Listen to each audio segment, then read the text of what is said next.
E aí pessoal, de volta aqui com a nossa parte 2 da aula, entendendo as taxas de juros, né? Da nossa aula de economia monetária. Vamos continuar então do slide que nós paramos, em que nós iríamos comentar a distinção, né, entre taxa de retorno e as taxas de juros. Tem dois slides, que era o slide 14 de 21. Este. Pessoal, esse slide vai mostrar para vocês exatamente o seguinte: quando a gente compra um título, você vai receber por ele um determinado pagamento periódico, né? Que alguns chamam de taxa de juros, alguns chamam de pagamentos de juros, outras pessoas podem falar, né, em taxa de cupom. O retorno total vai ser o somatório desses cupons que você recebe, né? No caso de título de um período aqui, esse cupom dividido pelo preço vai dar o retorno, né? Vai dar o recebimento né, a taxa de cupom, tá? Desculpe, a taxa de cupom do título. Então o retorno vai ser o somatório dessa taxa de cupom com a valorização ou desvalorização do valor do papel, né? Se for uma valorização, você tem um ganho de capital. Se for uma desvalorização, você tem uma perda de capital. Ou seja, esse termo aqui mede ganhos ou perdas de capital. Esse termo aqui, a taxa, né, de ganho ou perda. Por exemplo, valorizou 5%, valorizou 10%, perdeu 5%. E aqui é a taxa de cupom. Então, quando você calcula o retorno numa opção de investimento, você tem não somente essa taxa de cupom, né, que é esse retorno fixo sobre o valor que você investiu, mas também a possibilidade de ganhos ou perdas, né, com esse papel. É exatamente isso que essa equação fala. Então, pessoal, a questão aqui, né, a fórmula da taxa de retorno é a taxa de cupom, né, mais a taxa de ganhos ou perdas de capital. Em algumas situações, a variação do preço do título pode ser tão brusca, tão forte, que a perda ou ganho de capital, em termos de taxa, ela pode vir a superar, né, a taxa de cupom, né? Digamos que você compra um título aí que vence, né, que você pretende manter em carteira por um ano. Você compra ele por 1.000, né, e ele vai pagar daqui a um ano, digamos, 10%. Então você vai receber 100, né?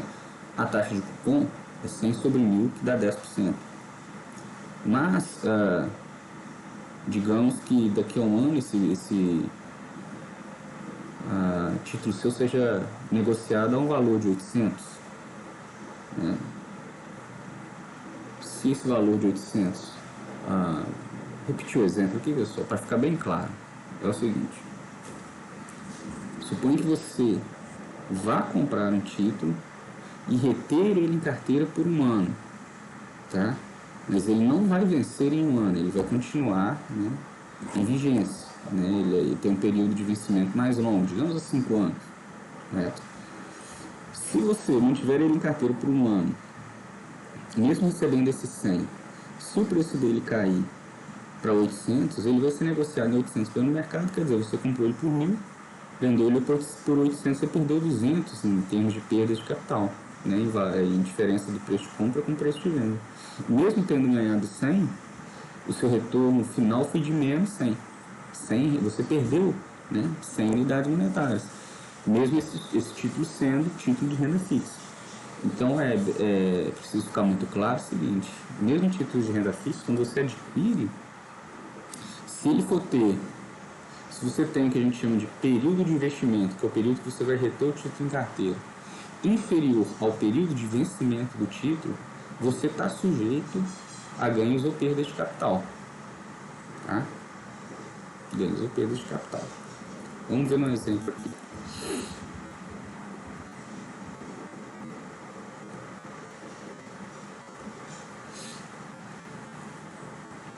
Antes de entrar no exemplo, é preciso ficar claro o seguinte, então, olha.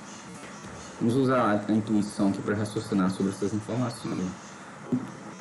Por que o título ele é chamado de título de renda fixa, né? Porque quando você adquire esse título, você garante, pelo menos, o retorno que é igual à taxa de cupom desse título, né? A taxa de juros que vem na face do título, né? Que, por exemplo, se o título fala, olha, este título pagará periodicamente ao seu portador o valor de 10% do seu valor de face, o valor de 10% do seu valor de face. Então, se o valor de face é de 1.000, 10% é de 100. E, periodicamente, você vai ganhar 100 e lá no fim da vida, do título, da vida útil do título, né, no seu vencimento, esse título vai ser resgatado por 1.000.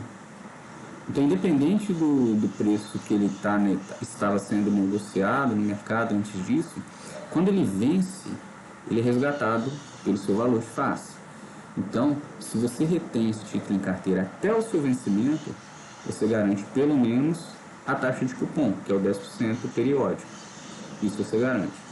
O grande problema está com as variações nos preços dos títulos, né? O ganho ou perda de capital ele vira uma questão significativa, né, para suas decisões de investimento, se você deseja manter em carteira o título por menos tempo que o seu vencimento. Esse período que você mantém em carteira a gente chama de período de investimento. E o vencimento é o período contando daqui, né? O que é relevante é o contando de hoje até, né, quanto tempo até vencer, correto? Por exemplo, um título de 20 anos de maturidade, né? Um título que tem vencimento em 20 anos, mas que já se decorreram 19 anos da sua vida, então na prática ele tem o vencimento em um ano, né? Ele equiparava a títulos de vencimento em um ano. Agora, o que vale, né, em termos desse tipo de análise, é o vencimento contando a partir de hoje, em quantos anos ele vence a partir de hoje. Se esse período é maior que o seu período de investimento, né, o período que você vai reter esse título em carteira, as questões de ganho ou perda de capital ficam mais relevantes. E, obviamente, pessoal, como a gente precifica os títulos em termos de valor presente dos fluxos de pagamento que ele traz, quanto mais longo for o período até o vencimento, piores são as possibilidades de perdas ou ganhos de capital, tá? Dadas as variações nas taxas de juros. Né? Então, quanto mais longo for o prazo de um título, mais sujeito nós estamos às variações no valor de mercado do título. Pense, por exemplo, se você compra um título que vence daqui a um ano, você sabe que daqui a um ano ele vai ser resgatado pelo valor de face, digamos de 1.000. Então você não se preocupa muito se o mercado está muito oscilante, né? Tá muito volátil. Você sabe que daqui a um ano é um prazo até curto, né, para fazer um investimento, você não vai se preocupar muito com ganhos ou perdas de capital. Mas imagine que você tenha comprado um título que vence daqui 20 anos. E muito provavelmente você não vai ficar com dinheiro imobilizado nesse título pelos 20 anos, né? Um prazo muito longo. Provavelmente você vai ter que resgatar esse título antes do seu vencimento. Se isso é a situação mais provável, você já vai ficar mais preocupado com o preço que você vai vender esse título no mercado no momento que você decidir vendê-lo. Né? Qual vai ser o preço de venda dele? Esse preço de venda ele vai estar associado com as condições do mercado no período corrente. Né? Qual a taxa de juros do período, né? A situação da economia, do financiamento. Isso tudo vai afetar o risco, vai afetar a taxa de juros de mercado. Quando você for vender o seu título vai ser precificado a essas taxas de juros, independente da taxa de cupom que ele tem. Então, pode ser o caso, né, de que a taxa de juros esteja acima da taxa de cupom que o seu título paga, e com isso o seu título vai ter uma desvalorização. Essa desvalorização vai gerar uma perda de capital e ela vai ser mais significativa quanto mais longo for o período até o vencimento, contando a partir de hoje, correto?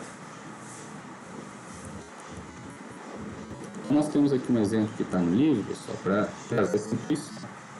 O que ele mostra? Olha, ele fala o seguinte, supor um investidor, tá? Ele comprou um título com valor de face de 1.000, tá certo? E uma taxa de cupom de 10%. Esse investidor, ele vai reter o título na carteira por 1 ano apenas. Então ele vai vender o título daqui a 1 ano. A gente vai supor que nesse ano, passado esse ano, a taxa de juros vai subir, tá? De 10% para 20%. Então a ideia é a seguinte, olha, suponha que você tenha comprado um título para ficar com ele em carteira por 1 ano e que nesse período você percebeu que a taxa de juros, no momento que você foi vender, né, a taxa de juros tinha se alterado de 10% para 20%. É uma alteração bastante significativa, né? Dobrou a taxa de juros. Você vai vender esse título, você precisa vender ele dali a 1 ano. Tá? O que vai acontecer com o preço de mercado do seu título? Vamos ver nesse exemplo. Ó. Aqui nessa tabela, nessa primeira coluna, a gente vai ter o período até o vencimento após o título ter sido comprado. Por exemplo, quando eu comprei, eu tinha 1 ano até esse título tinha 1 ano até o vencimento. Ou seja, aqui 2 anos, aqui 5 anos, aqui 10 anos passados esse ano, contados a partir do momento da compra. Então, eu comprei o título hoje para ficar com ele em carteira por 1 ano e ele vencia exatamente em 1 ano. Esse é o primeiro caso. Comprei o título hoje para ficar com ele em carteira por 1 ano, tá? E ele teria mais 10 anos de vida útil aí, nesse caso. Neste caso aqui, contados a partir do momento de compra, mesmo ficando com esse título em carteira por 1 ano, ele ainda teria mais 30 anos de vida, né? Até a sua maturidade. O investimento, o rendimento inicial, né, que é a taxa de cupom, para todos os casos é 10%. 10%. E a gente vai receber, né, o preço inicial a gente pagou 1.000, né, em todos os casos também, correto? E em todos esses casos aqui a gente vai garantir, esse 10% é garantido, tá? Passados 1 ano a gente vai receber 100, que é 10% desse valor de face de 1.000. O que muda, obviamente, é o preço do título, né? Ele passa de 1.000 até 500, correto? Porque no primeiro caso o valor de compra é 1.000 e o valor de mercado após 1 ano é 1.000. Porque esse prazo ele coincide com o vencimento do título. Então, quando o título está para vencer, o seu preço de negociação vai convergindo com o seu valor de face. Porque esse é o valor que está garantido no contrato, né? Quando ele vencer, paga ao portador o valor de 1.000.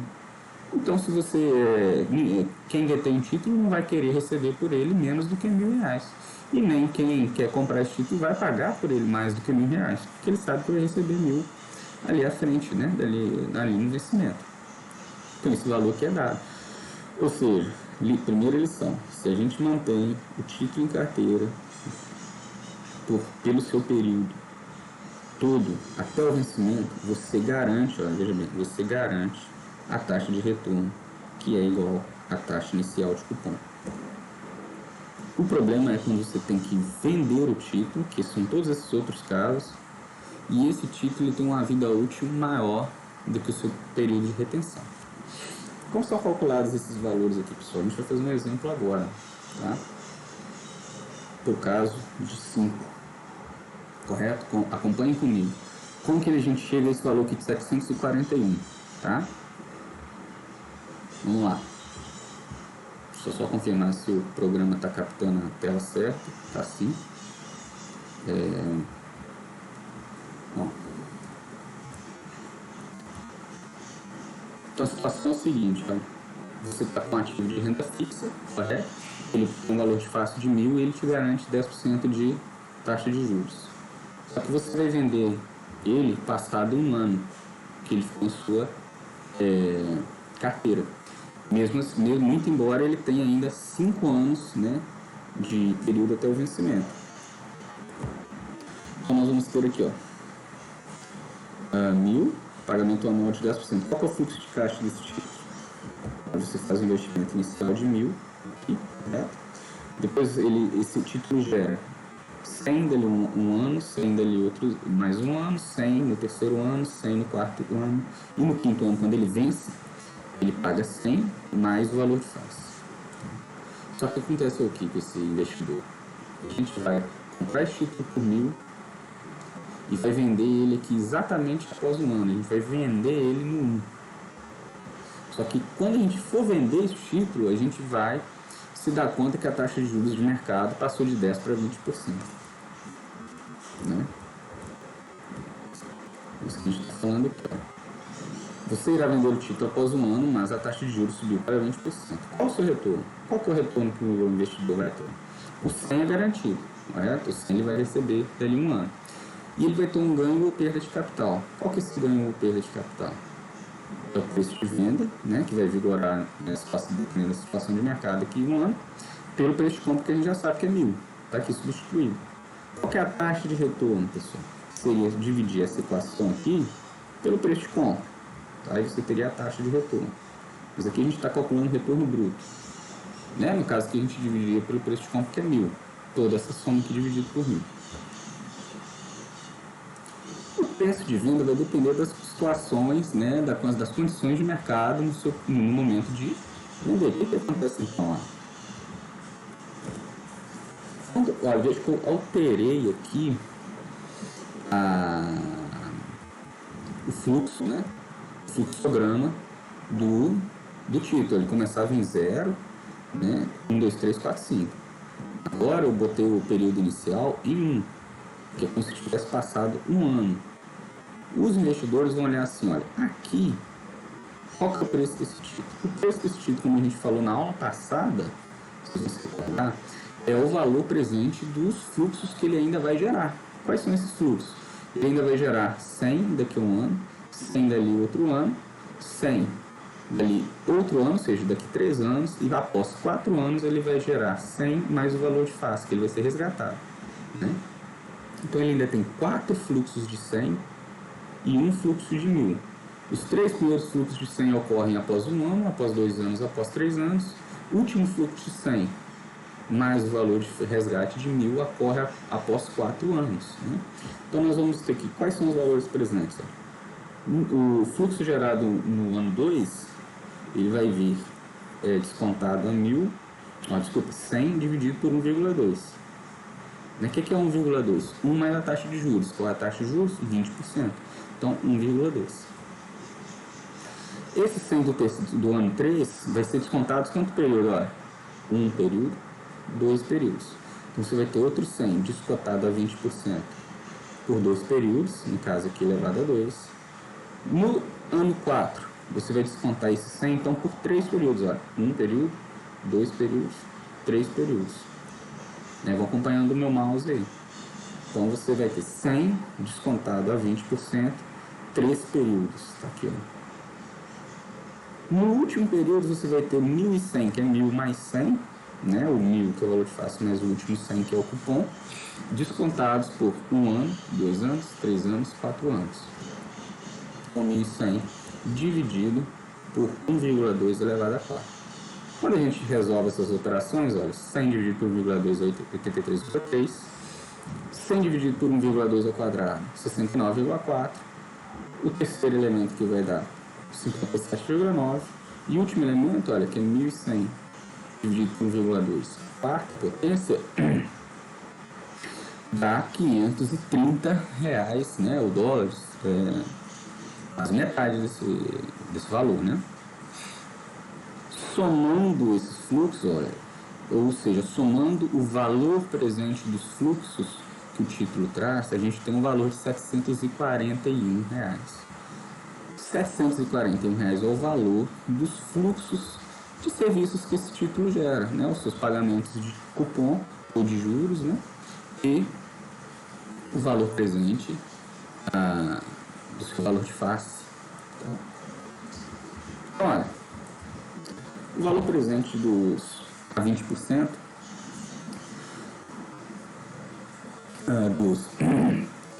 dos fluxos que esse título traz é 741. Chame PM aí de preço de mercado. Se o preço de mercado desse título estivesse acima de 741, muitas pessoas iam querer vender esse título, porque ele está com um valor de mercado maior do que o valor presente de seus lançamentos. Ele estaria sobrevalorizado, né? Então as pessoas que detêm esse título iam querer se desfazer dele, para aproveitar dessa situação. Ele sabe que o preço dele vai cair, né?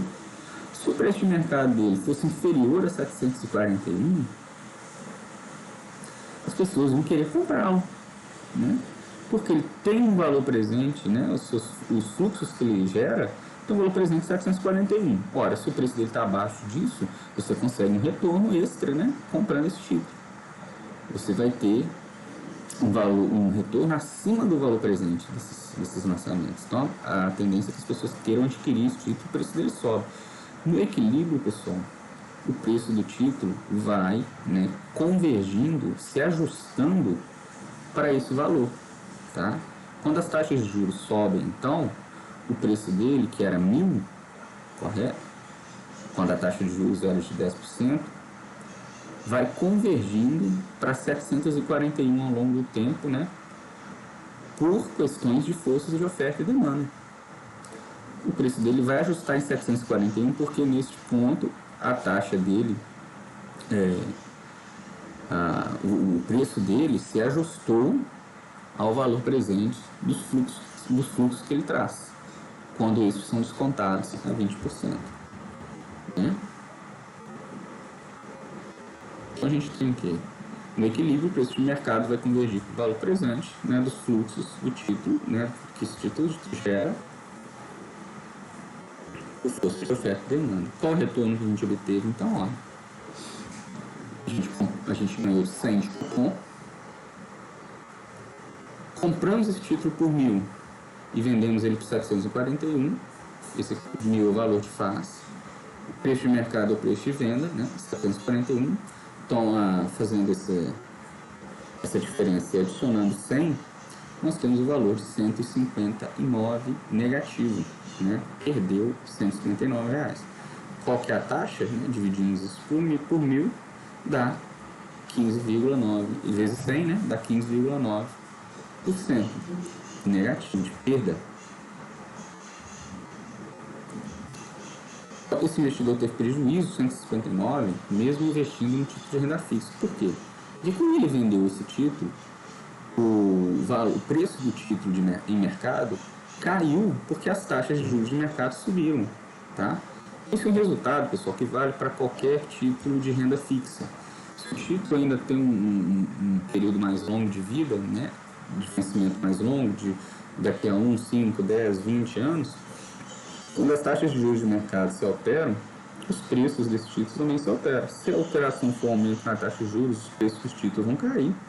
Se a alteração for de queda nas taxas de juros, os preços vão subir, tá? Vou mostrar para vocês aqui um gráfico que é bastante ilustrativo, tá, desse processo aqui no Evils. Deixa eu só confirmar aqui, vou passar o Evils para frente, tá? Só um minutinho. Pronto, agora vocês estão vendo o Evils, mas ainda não é esse slide que eu quero mostrar. Eu quero mostrar este aqui, ó.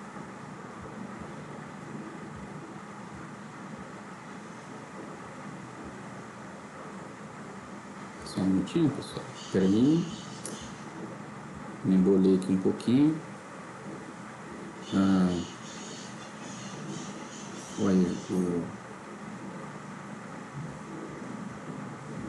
quero confirmar qual título é esse que eu... tá. Esse aqui é o título, esses dados foram extraídos da Secretaria do Tesouro Nacional, tá? Da Secretaria da Fazenda, site você consegue uma busca no Google simples, Tesouro Direto, tem essas informações, é o preço e a taxa de juros de um título que chama Nota do Tesouro Nacional, tipo F, NTN-F. Vocês estão vendo aqui em cima, NTN-F. esse título ele não é indexado à inflação não, tá? Ele é um título tal qual esse que a gente está analisando no exemplo, tá certo? E é muito clara a relação que nós temos entre preços e taxas de juros. Olha só, aqui a gente tem o início do ano, tá? A série começa no dia 10 de janeiro e termina em 20 de setembro, tá certo? Então aqui é a passagem do ano. A curva azul nós temos o preço do título, que está traçado aqui nesse eixo, ó, variando de 1.000 a 1.320. Né? Então o preço vinha caindo, né, no início do ano, o preço dos títulos vinha caindo, correto? Em função até, né, dessa piora das expectativas aí com a questão da pandemia. E olha as taxas de juros, ó. O preço caiu, taxa de juros subiu. O preço caiu, a taxa, né, o Y, isso aqui é o YTM do título, subiu. Ou seja, quanto a taxa de juros da economia está subindo, os preços do título estão caindo. Depois você tem um período de ajuste aqui, né, de relativa constância da taxa em torno de 8%. Tá? Esses títulos eles têm vencimento. Esse título que eu peguei ele tem vencimento em 10 anos, se eu não estou enganado. Tá? A taxa de juros estava de 8%, mais ou menos aqui nesse período. Depois os preços voltaram a retornar, a subir à medida que as taxas de juros foram caindo, né? Inclusive reflexo da política monetária no nosso país. Então, vocês vejam, o gráfico ele é praticamente, o gráfico do preço é praticamente a versão espelhada do gráfico de taxa de juros, né? Uma como se fosse o reflexo da outra, correto? Então isso é válido para qualquer título, viu pessoal? Quando os preços sobem, as taxas de juros caem e vice-versa. Vamos voltar aqui para o slide então. Só um minutinho, deixa eu me ajustar aqui. Novamente a gente tem que passar o slide para o primeiro plano para vocês verem ele. Desse jeito. Assim, sim. Correto. Só mudar a aba agora. Pronto. Então, olha, lembrando que então, olha, a gente calculou o valor, né? Usando essa fórmula aqui do valor presente, ó, que o valor seria 741, alguma coisinha, né? Vírgula 10 ali. E nós chegamos a este mesmo resultado aqui na tabela, né? Na tabelinha aqui. Deixa eu só confirmar aqui. Ah, vocês já não viram. É porque mudou a aba. Tudo bem, não tem problema não. O preço que nós calculamos era de 741. Que era esse preço referente a esse ano aqui, ó. 5, tá vendo? 5. Ou seja, quando eu vendi o título, nesse caso aqui, o título ainda teria 4 anos de vida. Então eu trouxe os 4 lançamentos de 100 para hoje e o último lançamento que eu vou faço para hoje. Como a taxa de juros está a 20%, esse resultado vai dar 741. Como eu comprei o título por 1.000, eu perdi 25,9 de ganho de capital, somado à taxa de retorno, que é a taxa de 10%, isso dá um retorno aí, a taxa de cupom, que é de 10%, isso dá uma taxa de retorno de 15,9%, correto? Esse mesmo tipo de cálculo é realizado para 10, 20 e 30 anos. Eu vou passar para vocês uma planilha do Excel que já tem calculado todos esses resultados, só para vocês terem, tá?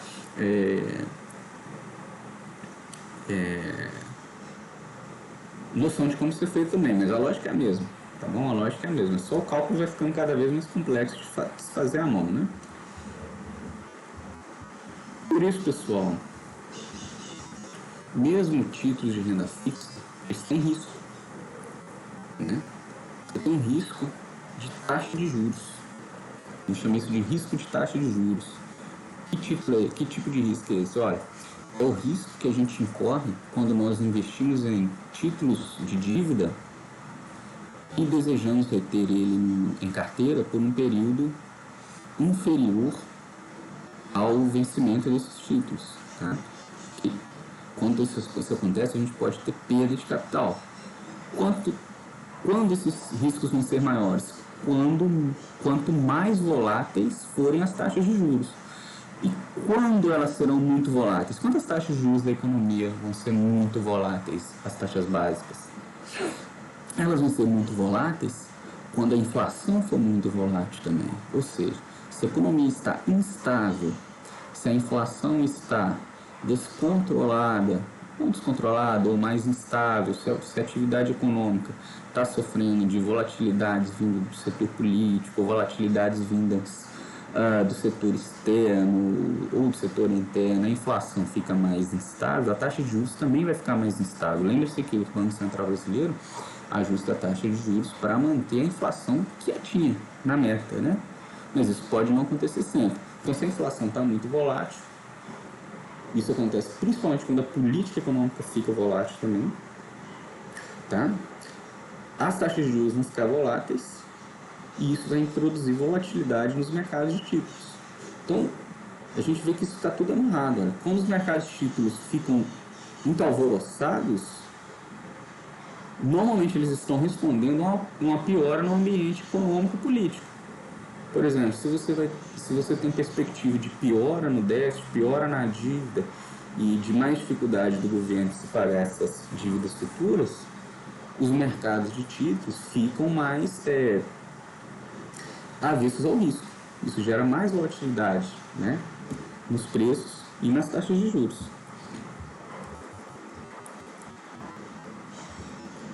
Pessoal, como a gente está falando de taxas de juros, ainda tem uma discussãozinha a ser feita entre taxa de juros real e taxa de juros nominal. Né? Quando a gente está falando de taxas de juros, em geral, a gente fala das taxas nominais, né? A taxa bancária está X%, pegar um empréstimo lá estava caro, muito caro. A taxa do consignado está 1% ao ano, né? Ou o Banco Central reduziu a Selic para 2,5%, né? Para 4%, para 5%, aumentou para 16% a taxa. Então a gente está falando, quando a gente está falando dessas taxas, normalmente está se referindo às taxas nominais, que incluem no seu cômputo, tá, a inflação. Tá? Quando você fala em taxa nominal, por que está escrito no slide não considera a inflação? Esse slide ele quer dizer que ela não desconta a inflação do seu cômputo. Tá? É melhor que ele tivesse com essa redação. Ele não a taxa de juros nominal não desconta do seu valor a taxa de inflação. Então, dentro da taxa de juros nominal vai ter inflação, vai ter taxa real, vai ter outros elementos. A taxa de juros real ela é importante para a tomada de decisão, viu, pessoal? Ela desconta, né, adequadamente a inflação da economia. Por que ela é importante para a tomada de decisão? Né? Pense, por exemplo, que você está pensando em comprar um imóvel. Né? Esse imóvel é financiado a uma taxa de juros de 10% ao ano, digamos. Se você está tendo uma inflação, digamos aí, 5%, esse imóvel, passado um ano, né, ele vai estar 5% mais caro. Então, se você vender ele, você poderia pagar, usar esse 5% que é o retorno da valorização, né, nominal aí da casa, em função da inflação, e usar esse recurso para pagar a taxa de juros. Então, você estaria pagando efetivamente menos, né, do que 10%. No caso, você estaria pagando 5%. Se a taxa de juros é 10% e a inflação no período foi de 5%, você estaria pagando em termos líquidos 5%. As empresas fazem esse mesmo cálculo. Você vai investir, quanto que a economia vai crescer? Qual que vai ser a inflação no período? Né? Por quê? Porque ele vai ter uma expectativa de crescimento nas vendas, né? E que as vendas da empresa vão ficar mais caras. Então, o custo efetivo de comprar um empréstimo vai ser o quê? A taxa nominal que ele acorda né, com o banco, descontada dessa valorização dos preços, que é a taxa de inflação, né, dessa elevação dos preços. Então, efetivamente, ele vai pagar menos. Ou seja, a taxa real é a taxa nominal menos a inflação. Ela vai medir o custo efetivo de se contrair ou o retorno real de se ofertar recursos, né? Por exemplo, suponha que você é um poupador líquido que você vai emprestar o dinheiro para alguém, R$ 1.000 para alguém. Ora, se você empresta 10%, você vai receber 100, né, dali a um ano, correto? Esse 100, se tiver tido a inflação de 5%, todos os preços vão ter subido 5%. Então, se você ter recebido 10% do esses 1.000 que você vai receber, eles vão comprar menos também, né? Então, você recebeu efetivamente menos, correto? Você recebeu a taxa de juros que você emprestou 10%, menos a taxa de inflação que foi de 5%. Por quê? Você recebeu um recurso, mas todos os outros preços de bens e serviços cresceram. Então, esse recurso que você recebeu, ele tem um poder de compra menor. A inflação vai medir isso, né? A inflação, quando ela está alta, ela mede a perda do poder de compra do consumidor. Se você emprestou recurso, a taxa de juros real, ou o ganho de poder de compra real que você vai receber dali a um ano, é reduzido, né, pela taxa de inflação. A gente ainda tem duas medidinhas de taxa de juros reais que são calculadas, tá? A taxa de juros real ex ante é aquela que a gente ajusta para a expectativa de inflação, ela que é relevante, a principal variável de tomada de decisão, porque quando a gente toma uma decisão, nós temos que fazer antecipações do que vai acontecer no futuro. Então, quando a gente está pensando em taxa real de juros para tomada de decisão, a gente está pensando na ex ante. E a gente tem a ex post, que a gente pode utilizar, né, para qualquer que seja aí o objetivo, se ele for empírico e tal, mas ele é a taxa de juros real ex post, descontar a inflação, a taxa de juros do período da inflação observada no período. Digamos, a taxa de juros real de setembro desse ano vai ser a taxa de juros nominal de setembro desse ano, menos a taxa de inflação de setembro deste ano. Essa é a ex post. Agora, se você vai pensar para mim assim, professor, e qual que é a taxa de juros real para o ano que vem? Essa a gente tem que fazer um cálculo, né? A gente vai pegar a expectativa da taxa de juros nominal e subtrair da expectativa de inflação para o período. A equação de Fischer, pessoal, equaliza, né, essas três variáveis, o que? Taxa nominal de juros, taxa real de juros, expectativa inflacionária, dessa forma aqui, né? Então, a taxa nominal é a taxa real, mas a expectativa de inflação. Inclusive, se você fosse calcular a taxa de juros real por essa equaçãozinha aqui, subtraindo a expectativa da taxa nominal, essa é a inflação, é a taxa real ex ante, né? A taxa de juros real ex ante, né? E a taxa de juros real é ela que mede também, pessoal, a posição da política monetária, tá? Se ela está flexível, se ela está muito apertada. Ou seja, se o Banco Central está tentando estimular a economia, flexibilizando, né, aumentando a liquidez da economia, ou se o Banco Central está apertando a liquidez da economia para travar a atividade econômica se ela estiver muito inflacionária. Então, a taxa real que mede a real postura, né, da política monetária.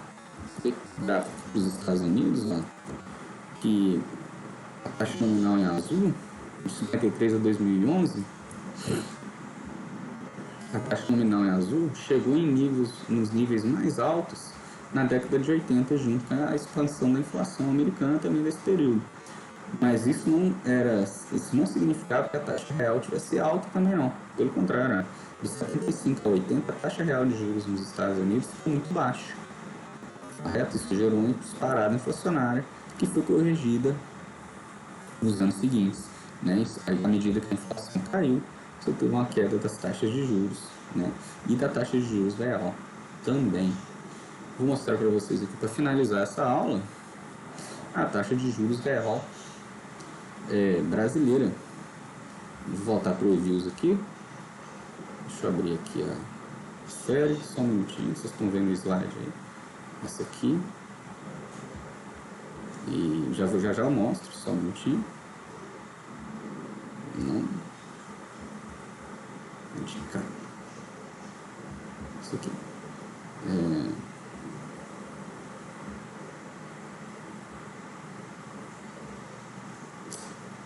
Só ajustando aqui, pessoal, só um minutinho só. Beleza, aí. O que nós temos nesse slide já? Nesse primeiro gráfico aqui, nós temos a taxa Selic nominal, correto? De 2004 até 2020. Junho de 2020. A taxa Selic, que é a nominal, ela vinha caindo, né? Ela veio caindo até 2013, quando começou a subir de novo, subiu, desculpa, até 2016 aqui, depois foi caindo, né? E aqui a expectativa de inflação, tá? Da pesquisa Focus do Banco Central, né? A inflação para daqui a 12 meses. Então, olha, se a gente pega esse espaço intermediário aqui entre as duas séries, é a taxa real de juros, a diferença da taxa nominal pela expectativa de inflação. Essas diferenças aqui, né, dão a intuição da taxa de juros real da economia brasileira, que em todo o período, olha, foi positivo, mas declinou, né? Declinou bastante ao longo do tempo. Né? Saiu de um patamar aqui da ordem de 15%, né? E atingiu aqui um mínimo em 2013 de 1,3%. Esse período que ficou, né, que é conhecido por nós como um período em que o Banco Central se distanciou, né? Mais se distanciou da política de metas para a inflação. Né? As expectativas descolaram muito da meta nesse período, né? Então aqui havia, né, nesse período parece haver, né, indicações de que o Banco Central brasileiro estava realmente tentando estimular a atividade econômica e o PIB de uma maneira muito acentuada, né, que acabou pressionando a inflação nos períodos seguintes. Tá? Depois de 2013 a taxa real subiu, até que as expectativas inflacionárias voltaram a cair, veja nesse gráfico, elas voltam a cair, né, impulsionado pela crise, né, pela crise econômica dos anos 16, 17, né? A gente tem a queda nas taxas de juros e também para a crise, né, a queda da taxa nominal, a queda da expectativa de inflação, né, e a queda da taxa de juros real. Então, nesse último período aqui, a taxa de juros real tem caído muito mais. Questões de fundamentos da política fiscal, né, ou do financiamento da dívida brasileira, né, que, pelo contrário, está até piorando, né, a questão da dívida brasileira nos últimos anos. Então, essa queda nas taxas de juros, elas são muito mais reflexo de uma atividade econômica muito fraca já, que nós estamos tendo já há bastante tempo, correto?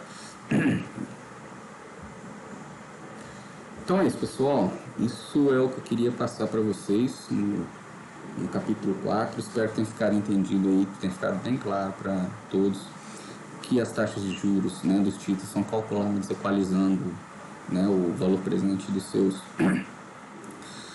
fluxos, dos fluxos que esse título gera para o futuro, no futuro para dias de hoje, correto? Que as taxas de juros têm uma relação negativa com os preços de títulos, ou seja, quanto maior a taxa de juros, menores serão os preços de títulos, né? E que esse, pessoal, vai ser o canal, né, pelo qual a política monetária vai desencadear efeitos, né, em toda a estrutura de juros da economia, né? O Banco Central ele trabalha com a taxa básica, mas a gente vai ver em aulas futuras, né, que a taxa básica ela se interliga com as diversas outras taxas da economia, né, através da teoria, né, de termo da taxa de juros, tá? da teoria da estrutura a termo da taxa de juros. O que essa teoria fala? Ela liga as taxas de juros de títulos de longo prazo às taxas de juros de títulos de curto prazo, ou seja, quando o Banco Central trabalha com a taxa de curto prazo, ele consegue afetar, né, de uma maneira, ele consegue afetar toda a estrutura de juros da economia, correto? Por isso que a gente chama de taxa base, né? Ela acaba guiando as variações das outras taxas. Tá? E como ele faz isso? Comprando e vendendo títulos, correto? Operações de open market.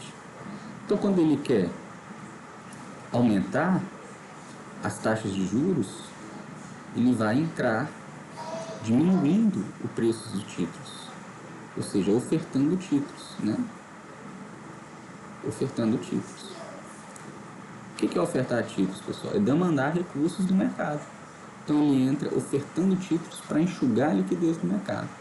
Quando ele faz isso, ele reduz o preço dos títulos e aumenta as taxas de juros. Quando ele quer diminuir as taxas de juros, ele entra comprando títulos do mercado. Ele entra como comprador. Ele pressiona os preços dos títulos para cima, reduzindo as taxas de juros desses títulos. Correto? Então ele entra ofertando e comprando títulos com vistas a reduzir, né, ou aumentar as taxas de juros. E com isso ele introduz ou retira a liquidez da economia. Correto? É assim que o Banco Central opera, com operações de open market, né, de compras em mercado aberto. Beleza, pessoal? Qualquer dúvida, vocês podem escrever no comentário, entrar em contato comigo. Nas próximas aulas a gente trabalha aí com mais conceitos da economia monetária. Até mais!